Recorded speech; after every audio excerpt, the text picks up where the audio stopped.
상상해 보시죠.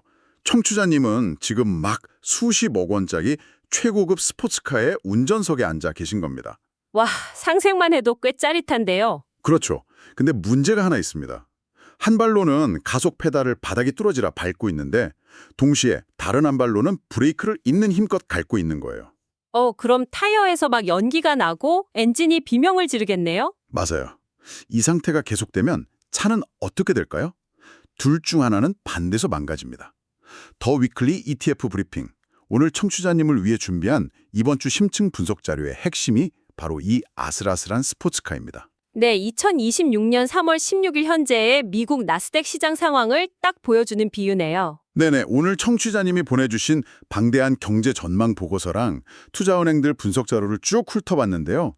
사실 정보량이 너무 많아서 어디서부터 봐야 할지 좀 막막하셨을 겁니다. 그렇죠. 요즘 자료들이 워낙 쏟아지니까요. 길을 잃기 딱 좋습니다. 그래서 오늘 저희가 이 복잡한 데이터들을 하나의 명확한 그림으로 싹 연결해 드리려고 합니다. 자, 이 내용을 하나씩 풀어보죠. 일단 ETF 투자 전략을 논하기 전에 이 스포츠카가 지금 어떤 도로 위를 달리고 있는지 현실 점검부터 해야 할 것 같아요. 지표가 보여주는 현실은 뭐랄까 꽤 냉혹합니다. 현재 나스닥 100 지수가 지난 2월 고점이었던 25,507포인트에서 약 15% 하락했어요. 15%면 꽤 많이 빠진 거잖아요. 맞습니다. 21,680선까지 밀려났죠. 시장의 단기랑 장기 추세를 보여주는 50일 그리고 200일 이동평균선 아래로 지수가 완전히 떨어졌거든요. 월스트리트 기준으로 보면 명백한 기술적 조정 국면에 들어간 거네요. 네, 정확합니다. 완벽한 코렉션 구간이죠. 차트만 보면 아까 그 비유에서 브레이크가 아주 압도적으로 이기고 있는 것 같거든요. 일단 가속 페달이 뭔지는 꽤 명확해 보입니다. 새로 도입된 OBBFA 법안 말씀하시는 거죠? 네네. 그 대규모 기업 감세랑 규제 완화, 그리고 올해 미국 경제가 한 2.6% 성장할 거라는 견조한 전망, 이게 막 시장을 밀어 올리려 하고 있잖아요. 그렇죠. 아주 훌륭한 가속 페달이죠. 근데 이 강력한 페달을 완전히 무력화시킬 정도로 차를 멈춰 세우고 있는 저 거대한 브레이크, 저 실체는 도대체 뭔가요? 거시경제의 혈관을 콱 막고 있는 지정학적 리스크입니다. 구체적으로는 에너지 충격이죠.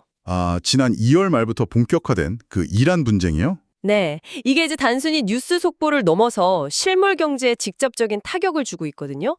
전 세계 석유 물동량의 20%가 지나는 호르무즈 해협이 폐쇄될 수 있다는 공포가 시장을 덮쳤습니다. 세상에 20%면 어마어마하잖아요. 유가 반응이 장난 아니었겠는데요? 여기서 중요한 질문이 하나 떠오르는데요. 유가가 과연 어디까지 뛰었냐는 거죠. 결국 브렌트유가 배럴당 103달러를 돌파했습니다. 와, 103달러요? 100달러 넘은 게 진짜 오랜만 아닌가요? 맞아요. 2022년 이후로 처음 있는 일입니다. 유가가 100달러를 넘었다는 건 우리 실생활의 모든 물류비나 생산비가 다 올란다는 뜻이잖아요. 그렇죠. 기업들 마진이 확 줄어들죠. 그럼 결국 인플레이션 수치로 직결되겠네요. 바로 그 메커니즘이 핵심입니다. 에너지 가격 급등은 모든 상품의 근원 물가를 밀어 올리거든요. 연준이 가장 중요하게 보는 근원 개인 소비 지출, 즉 PC 물가가 2%대 목표치로 못 내려가고 있습니다. 그 끈적끈적하다는 그 구간에 갇힌 건가요? 네, 3.0%에서 3.2% 사이에 아주 고착화될 거란 전망이 지배적이에요. 경제 성장은 둔화되는데 물가만 오르는 스태그플레이션 공포가 퍼지는 이유가 그거군요. 연준 입장에서는 진짜 진퇴양난이네요. 완전히 갇혔죠. 물가가 안 잡히니까 시장이 간절히 원하던 금리 인하 카드를 꺼낼 수가 없는 겁니다. 원래 시장은 올해 공격적으로 금리 인하할 거라고 막 기대하면서 랠리를 펼쳤잖아요. 그랬죠.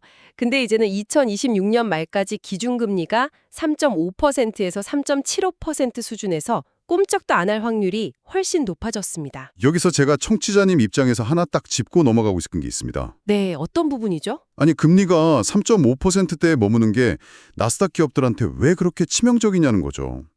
사실 애플이나 마이크로소프트 같은 빅테크들은 현금 창고가 꽉꽉 차 있잖아요. 현금 부자들이니까 이자 좀 더 내는 건 문제 없지 않냐는 말씀이시군요. 네네. 단순히 대출이자 몇 번 더 내는 차원의 문제가 아니지 않습니까? 그게 자본주의 시장의 가치 평가 방식 때문인데요. 그러니까 밸류에이션의 수학적 구조 때문입니다. 밸류에이션 구조요? 구체적으로 어떻게 작동하는 건가요? 기술주들 주가는 지금 버는 돈보다 미래에 벌어들일 막대한 현금에 대한 기대감으로 형성되잖아요. 근데 금리가 높게 유지되면 이 미래 수익을 현재 가치로 환산할 때 적용하는 할인율이 덩달아 팍 높아집니다. 아, 할인율이 높아진다. 쉽게 말하면 어떤 의미죠? 금리가 높을수록 먼 미래에 벌 돈의 지금 당장 가치가 뚝뚝 떨어지는 겁니다. 그러니까 미래 가치를 끌어다 쓰는 나스닥 구조상 고금리는 그냥 비용 증가가 아니라 기업 가치 자체를 갉아먹는 독약이네요. 맞습니다. 게다가 AI 인프라 구축하느라 막대한 돈을 빌려야 하는 기업들한테는 자본 조달 비용 자체가 엄청난 타격이고요. 근데 여기서부터 진짜 흥미로운 모순이 생깁니다. 금리는 높고 유가는 $100를 넘었고 전쟁 리스크까지 터졌어요. 최악의 조건들이죠. 과거 같았으면 나스닥이 15% 하락으로 끝날 게 아니라 30%, 40% 폭락했어야 정상 아닙니까? 스포츠카 브레이크가 이렇게 꽉 걸렸는데도 차가 안 박살나고 버티는 이유가 뭔가요? 그게 바로 거시경제 역풍을 온몸으로 맞으면서도 시장을 지탱하는 유일한 힘입니다. 아까 말씀드린 엔진이 상상을 초월할 정도로 진화하고 있다는 뜻이죠. 그 엔진이 결국 AI 산업의 구조적 진화인 건가요? 네, 2026년 상반기 현재 AI는 작년까지의 단순한 생성형 AI 단계를 완전히 벗어났습니다. 아, 이제 에이전트 AI 시대로 진입했다는 그 내용이군요. 맞아요. 인간이 일일이 프롬프트를 안 쳐도 AI가 스스로 판단하고 자율적으로 작업을 수행하는 단계죠. 잠깐만요. 여기서 좀 반론을 제기하고 싶은데요. 에이전트 AI가 혁신적인 건 알겠는데 일각에서는 벌써 닷컴 버블 2.0 아니냐는 회의론이 막 쏟아지고 있잖아요. 네, 수익성에 대한 우려가 많죠. 천문학적인 돈을 쏟아붓고 있는데 정작 수익 모델은 불투명하고 기존 비즈니스 모델만 파괴하고 있다. 청취자님들도 이런 기사 진짜 많이 보셨을 거거든요. 단순히 소프트웨어 업데이트 하나로 시장이 버틴다는 건 좀 납득하기 어렵습니다. 버블 논란은 새로운 기술 사이클마다 항상 나오는 거니까요. 근데 이걸 더 큰 그림과 연결해보면 얘기가 다릅니다. 큰 그림이라면 어떤 데이터인가요? 지금 일어나는 건 단순한 소프트웨어 유행이 아니라 거대한 물리적 인프라 구축 단계라는 겁니다. 수치로 말씀드릴게요. 네네, 수치 좋죠. 마이크로소프트, 아마존, 메타, 알파벳, 이 빅테크 4사가 2020년 한 해에만 집행할 자본 지출이 최소 4,750억 달러에서 5천억 달러 규모입니다. 5천억 달러요? 와, 그건 진짜 과장 좀 보태면 웬만한 국가 1년 예산이랑 맞먹는 돈 아닙니까? 어마어마한 규모죠. 그 거대한 자본이 그냥 허공에 뿌려지는 게 아니라면 구체적으로 어떤 물리적 실체를 만드는 데 쓰이고 있는 건가요? 데이터 병목 현상을 뚫어내는 하드웨어 혁신에 집중 투입되고 있습니다. 엔비디아의 최신 베라루빈 아키텍처를 예로 들어보죠. 아, TSMC 3나노 공정으로 만든다는 그 칩이요? 네, 맞습니다. 이 칩에는 세계 최초로 HBM4, 즉 6세대 고대역폭 메모리가 탑재되거든요. HBM4라는 게 정확히 어떤 역할을 하길래 그렇게 중요한 건가요? 기존 AI 시스템의 가장 큰 문제가 뭐였냐면요. 연산 장치는 엄청나게 빠른데 데이터를 저장하고 불러오는 메모리가 너무 느렸다는 겁니다. 아, 거기서 병목 현상이 생겼군요. 아무리 스포츠카 엔진이 좋아도 연료 호스가 빨대처럼 얇으면 속도를 낼 수가 없죠. 바로 그겁니다. HBM4는 메모리 반도체를 수직으로 높게 쌓아 올려서 이 얇은 호스를 거대한 파이프라인으로 확 넓혀버린 거예요. 아, 에이전틱 AI가 실시간으로 수만 가지 자율 판단을 내리려면 그 엄청난 데이터 파이프라인이 필수적이겠네요. 그렇죠. 물리적 기반 없이는 불가능하니까요. 아, 그래서 그 5천억 달러라는 돈이 엔비디아 혼자 독식하는 게 아니군요. 마이크론이나 웨스턴 디지털 같은 메모리 기업들로 돈이 쫙 퍼져나가는 이른바 확장 장세가 연출됐던 거네요. 정확합니다. 브로드닝 장세라고 하죠. 게다가 데이터 센터 지으려면 엄청난 전기가 필요하잖아요. 네, 전력망이나 냉각 시스템 같은 인프라 기업들까지 싹 다 수혜를 보겠네요. 그게 바로 나스닥이 무너지지 않는 진짜 이유입니다. 실체 없는 거품이 아니라 새로운 산업혁명의 고속도로를 시멘트와 철근으로 직접 깔고 있는 슈퍼사이클인 거죠. 와, 거시경제적 브레이크랑 AI 인프라라는 가속 페달이 이렇게 치열하게 싸우고 있더니 이 상황을 전망해야 하는 월스트리트 엘리트들도 셈법이 엄청 복잡할 것 같아요. 머리가 꽤 아플 겁니다. 청취자님이 보내주신 대형 투자은행들 보고서 보면 참 재밌는 게요. 똑똑한 사람들이 완전히 똑같은 지표를 보고도 정반대 결론을 내리고 있거든요. 도대체 왜 이렇게 시각차가 극명하게 갈리는 건가요? 시장을 둘러싼 정치적, 정책적 변수들이 극단적인 양면성을 띠고 있기 때문입니다. 양면성이요? 예를 들면 어떤 정책이 그렇죠? 관세 정책이나 OBBBA 법안 같은 이슈가 대표적인데요.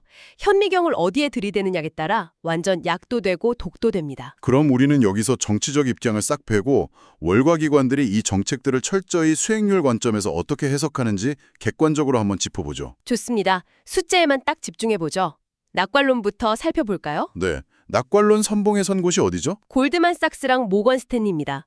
골드만삭스는 기업들 실적 성장이 여전히 견조하다면서 올해 11% 긍정적인 수익률을 전망하고 있어요. 모건 스탠리는 한 발 더 나간 것 같던데요? 네, S&P 500 지수가 7,800선까지 갈 수 있다고 봅니다. 이들은 특히 OBBB 법안의 감세 효과에 엄청 주목하고 있거든요. 세금을 깎아주면 기업들 현금이 늘어나고 그게 이익 증가로 잡혀서 주가를 밀어올린다는 논리군요. 전형적인 사이클적 회복 시나리오죠. 반면에 신중론을 넘어서 약간 비관론에 가까운 뷰를 가진 곳들도 있잖아요. 뱅크 오브 아메리카나 JP 모건 같은 곳이요. 네, 뱅크 오브 아메리카는 수익률이 한 야리수 초반에 그칠 거라면서 아주 방어적인 태도를 취합니다. 왜 그렇게 방어적으로 보는 걸까요? 시장 유동성이 이미 마르고 있는데 돈이 AI 한 곳에만 너무 쏠려 있다는 거죠. 작은 충격에도 크게 흔들릴 수 있다는 경고입니다. 아, 쏠림 현상을 걱정하는군요. JP 모건은요? JP 모건 분석이 아주 흥미로운데요. 관세의 역설을 정확히 찌릅니다. 관세 장벽 높이면 초기에는 자국 기업 보호해주니까 주가 호재처럼 보이잖아요. 그렇죠. 초기엔 그렇죠. 근데 후반기로 갈수록 어떻게 되나요? 수입 부품 가격 오르고 소비재 가격 폭등하면서 결국 인플레이션을 만성화시키는 주범이 된다는 겁니다. 아, 단기 부양책이 장기 스태그플레이션 뇌관이 된다.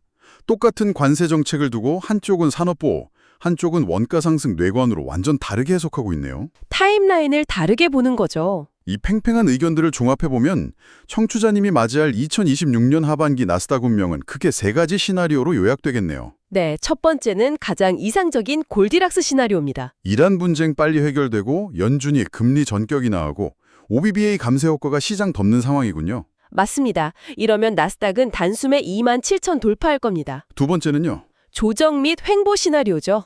전쟁은 소모전으로 가고 물가는 끈적하게 안 잡히고 지수는 23,000에서 25,000 사이 박스권에 갇혀서 지루한 장세가 이어지는 겁니다. 그리고 대규모 자금이 가장 두려워하는 마지막 세 번째, 베어마켓 시나리오도 있죠. 네, 육아 충격으로 진짜 스태그플레이션이 닥치는데 5천억 달러 부은 AI 인프라에서 단기 수익성이 증명 안 돼서 실망 매물이 폭포수처럼 쏟아지는 최악의 상황입니다. 와, 상상하기도 싫네요. 이 경우에는 나스닥 2만 붕괴도 각오해야겠군요. 그래서 현재 21,680선 부근에 있는 나스닥이 정말 살얼음판을 걷고 있는 기로에 서 있는 겁니다. 자, 그럼 청취자님의 입장에서 가장 중요한 본론으로 들어가 보겠습니다.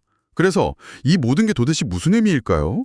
내 계좌에 이걸 어떻게 적용해야 합니까? 실전 무기를 좀 챙겨봐야죠. 네, 이 불확실성 파도를 넘기기 위한 ETF 전략을 좀 해부해보죠. 나스닥 투자하면 열의 9은 QQQ를 떠올리시잖아요. 애플, 마이크로소프트, 엔비디아 꽉 찬 상징적인 상품이죠. 나스닥 100의 대명사 같은 펀드죠. 근데 자료를 보니까 대안으로 QQQM이라는 ETF가 등장하더라고요. 알파벳 하나 차이인데 이거 대체 뭐가 다른 겁니까? 단순히 대량으로 싸게 파는 도매 창고형 할인 매장 같은 느낌인가요? 여기서 흥미로운 점은요. 많은 분들이 M이 붙었으니까 무슨 미니 버전이거나 할인 펀드일 거라고 오해하신다는 겁니다. 저도 약간 그렇게 생각했는데요. 전혀 아닙니다. QQQM은 QQQ랑 펀드 구성 종목 편입 비중이 소수점 아래까지 완벽하게 똑같은 쌍둥이 차량입니다. 차이는 단 하나, 운용 수수료예요. 수수료가 얼마나 차이 나길래요? QQQ가 0.18%를 받는데 QQQM은 0.15%를 받습니다. 아니, 똑같은 물건인데 왜 QQQ는 수수료를 더 비싸게 받는 거죠? 유동성 프리미엄 때문입니다. QQQ는 하루 에동 수조 원 단위 돈이 들어왔다 나갔다 하거든요. 헤지 펀드들이 0.1초 만에 물량 사고 팔려면 호가창이 꽉 찬 극도의 유동성이 필요한데 그 유지 비용을 내는 셈이죠.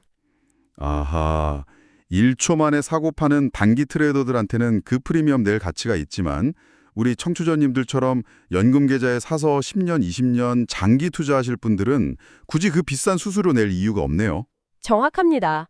0.03%포인트 차이가 당장은 작아 보여도 나스닥 장기 복리랑 결합되면 10년 뒤엔 유의미한 금액 차이가 납니다. 장기 매수 후 보유 전략이라면 QQQM이 압도적으로 유리하죠. 장기 투자자한테 진짜 꿀팁이네요. 근데 장기 보유 결심했다고 해도 불안 요소가 하나 남습니다. 어떤 부분이죠? 아까 JP 모건이 쏠림 현상 지적했잖아요. QQQ나 QQQM은 시가총액 가중 방식이라서 상위 몇 개 테크 기업의 비중이 너무 쏠려 있거든요. 엔비디아나 애플 하나 삐끗하면 계좌 전체가 휘청일 텐데 이 집중도 리스크 어떻게 방어하나요? 그걸 구조적으로 방어하려고 나온 게 바로 동일 가중 ETF입니다. 디렉션에서 운영하는 QQQE 같은 상품이 대표적이죠. 동일 가중이요? 그럼 비중을 똑같이 맞춘다는 뭔가요? 네, 나스닥 100에 포함된 100개 기업에 각각 시가총액 상관없이 정확히 1%씩 동일하게 투자합니다. 잠깐만요. 그럼 시총 1위 애플도 1%고 나스닥 100위 턱걸이하는 이름 모를 기업도 똑같이 1% 비중이라는 건가요? 맞습니다. 그리고 핵심 메커니즘은 리밸런싱인데요. 리밸런싱을 어떻게 하길래요? 분기마다 점검해서 주가가 너무 올라서 1% 초과한 종목은 기계적으로 팔아서 이익 실현하고요. 떨어진 종목은 싼 값에 더 사들여서 다시 1% 비율을 딱 맞춥니다. 와, 시스템 자체가 비쌀 때 팔고 쌀 때 사는 걸 강제해버리는 거네요. 맞아요.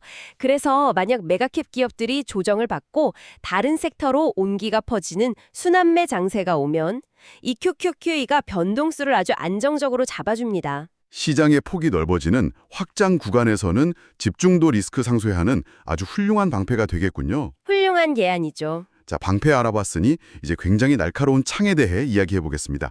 자칫 내 손을 벨 수도 있는 무기인데요. 아, 레버리지 말씀하시려나 보네요. 맞습니다. 최근 변동성 커지면서 청취자님 주변에서도 나스닥 하루 수익률 3배 추종하는 TQQQ나 하락에 3배 베팅하는 SQQQ 투자하시는 분들 부쩍 늘었거든요. 거래량이 진짜 폭발하고 있죠. 근데 SQQQ는 운용 수수료가 무려 0.95%나 되더라고요. 여기서 근본적인 의문이 듭니다. 미국 주식시장은 장기적으로 항상 우상향해 왔잖아요.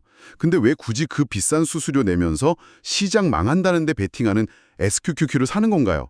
청취자님 대신 제가 날카롭게 한번 여쭤봅니다. 이 부분 진짜 오해가 많은데요. 결론부터 딱 박아두겠습니다. 3배 레버리지나 인버스 상품은 장기 보유용 상품이 절대 아닙니다. 절대 아니다. 그럼 어떻게 써야 되나요? 철저하게 하루 이틀 길어야 일주일 단위로 쓰는 단기 전술용 무기입니다. 장기 보유하면 수학적으로 계좌가 완전히 녹아내리게 설계되어 있거든요. 수학적으로 계좌가 녹아내린다고요? 지수가 10년 뒤에 2배 오르면 3배 레버리지는 6배 오르는 거 아닙니까? 이 수학적 함정 메커니즘을 좀 명확하게 풀어주시죠. 이게 이른바 볼레틸리티 드래그, 즉 변동성 감가상각 현상 때문인데요. 이 펀드들은 누적 수익률이 아니라 매일매일 하루의 변동폭만 3배로 재조정해서 추종합니다. 매일 재조정한다. 그럼 계산이 어떻게 달라지죠? 청취자님이 $100 투자했다고 쳐볼게요. 지수가 첫날 10% 하락하면 지수는 $90가 되죠. 네. 그럼 3배 레버리지는 30% 떨어지니까 $70 남겠네요. 맞습니다. 근데 다음날 지수가 반등해서 원래 원금인 $100로 회복하려면 약 11.1%가 올라야 하거든요. 지수는 제자리로 돌아온 거죠. 아, 그럼 3배 레버리지는 그 11.1%의 3배인 33.3%가 오르겠네요. 네, 근데 기준점이 원금이 아니라 어제 남은 $70잖아요. $70에서 33.3%가 오르면 약 $93가 됩니다. 헐, 지수는 $100로 완벽하게 제자리 돌아왔는데 제 계좌는 가만히 앉아서 $7, 즉 7% 손실이 확정돼 버렸네요. 정확합니다. 지금처럼 하루 오르고 하루 떨어지는 변동성 장세에서는 지수가 제자리를 걸어도 레버리지 가치는 스르르 녹아서 사라집니다. 와, 그래서 장기 보유하면 안 된다는 거군요. 그럼 수수료 비싼 SQQQ는 도대체 언제 쓰는 무기입니까? 지금 당장 거대한 지정학적 쇼크가 터지거나 시장 폭락이 확 실시되는 이벤트가 발생했을 때 쓰는 거죠. 내가 들고 있는 장기 포트포리오 다 팔고 도망갈 수 없으니까 단 며칠 동안만 손실 방어하려고 드는 일종의 단기 화재 보험입니다. 아, 화재 보험료를 평생 적금처럼 붓는 사람은 없으니까요. 그렇죠. 완벽하게 이해됐습니다. 레버리지 사놓고 수면제 먹고 10년 뒤에 깨어나겠다는 전략이 지금 같은 장세에선 진짜 위험한 접근이네요. 계좌가 텅 비어있을 수도 있습니다. 자, 오늘 쏟아진 방대한 소스들 통해서 나스닥이라는 스포츠카를 구석구석 해부해봤습니다. 청취자님을 위해 핵심만 깔끔하게 요약해드리죠. 네, 정리해볼까요? 지금 시장의 15% 조정은 고유가랑 인플레이션이 만든 금리 동결이라는 브레이크 때문입니다. 하지만 시장이 붕괴하지 않는 건 5천억 달러 규모의 에이전틱 AI 인프라가 튼튼하게 고속도로를 깔고 있기 때문이죠. 아주 명확한 요약이네요. 이 불확실한 도로 달릴 때 장기 투자자라면 수수료 저렴한 QQQM 챙기시고 대형주 집중 사고 걱정되시면 QQE 같은 동일 가중 ETF로 에어백 다실 수 있습니다. 그리고 레버리지라 인버스는 차에 불났을 때 잠깐 쓰는 소화기로만 남겨두셔야 합니다. 오늘 쏟아진 정보 속에서 청취자님이 절대 흔들리지 않을 단단한 기준점이 세워졌기를 바랍니다. 네, 자 오늘 이 심층 분석 마무리하면서 저희가 청취자님께 꽤 도발적인 화두 하나 던지고 물러가겠습니다. 기대되는데요? 오늘 우리 단순한 명령 넘어서 스스로 판단하는 에이전틱 AI 이야기 엄청 했잖아요. 얘네들이 엄청난 속도의 HBM4 메모리 달고 실시간으로 수만 가지 판단을 내리게 될 텐데요. 상상해 보시죠. 청취자님, 만약 이 인프라 구축이 다 끝나고 한 2027년쯤에 이 자율형 AI 에이전트들이 월스트리트 인간 트레이더들 다 밀어내고 스스로 거대한 자금 굴리기 시작한다면 어떨까요? 와, 기계들이 시장을 지배하는 거네요. 방금 우리가 논의한 ETF들을 이 AI들이 1초에 수백만 번씩 자기들끼리 막 사고 팔기 시작할 때 과연 우리 시장은 인간 감정 배제돼서 더 안정되게 될까요? 아니면 기계들의 알고리즘 전쟁터가 돼서 초정매 롤러코스터 장세가 펼쳐질까요? 진짜 무서우면서도 흥미로운 질문이네요. 인간 탐욕을 코딩으로 제어할지 아니면 기계 효율성이 극단적 변동성을 낳을지 2027년 나스닥은 완전히 다른 물리법칙이 지배할지도 모르겠습니다. 네, 청취자님도 오늘 밤 이 질문에 대해 조용히 상상의 나래를 한번 펼쳐보시기 바랍니다. 다가올 미래는 이미 오늘 우리가 분석한 이 데이터들 안에 다 숨어 있으니까요. 오늘 저희가 준비한 자료 탐구 시간은 여기까지입니다. 네, 긴 시간 함께해 주셔서 감사합니다. 다음번 분석 시간에도 청취자님 총찰력 확 끌어올려줄 새롭고 깊이 있는 소스 한가득 들고 돌아오겠습니다. 복잡한 퍼즐 함께 맞춰주셔서 감사합니다. 다음 시간에 뵙겠습니다.